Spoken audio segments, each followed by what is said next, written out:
I was just having a chat with one uncle that came here and he was reciting Holy Quran. And I asked him that, do you just study and recite Holy Quran in Arabic, or do you also, read the translation and try to understand it and try to implement it in your own life?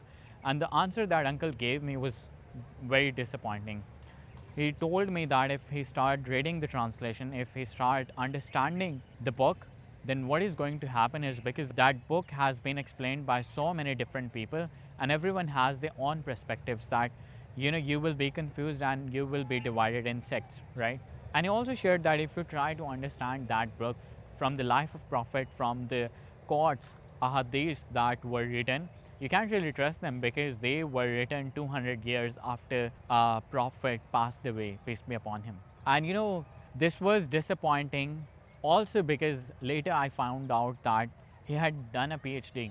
So I asked him that, you question these things, which is a good thing. When you question, then and only then you can start finding the answer. Do you also question the education that you've got, the PhD that you've done? And I asked him that, do you trust that, us human actually went to the moon, right?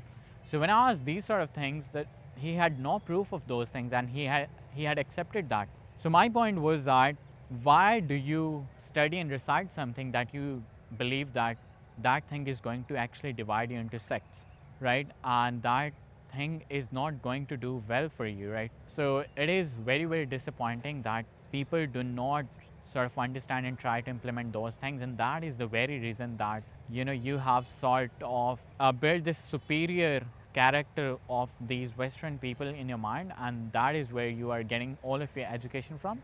That is the thing that is brainwashing you, and you cannot really put effort into really studying what was given to you by God, right? And that is the thing that had to free you.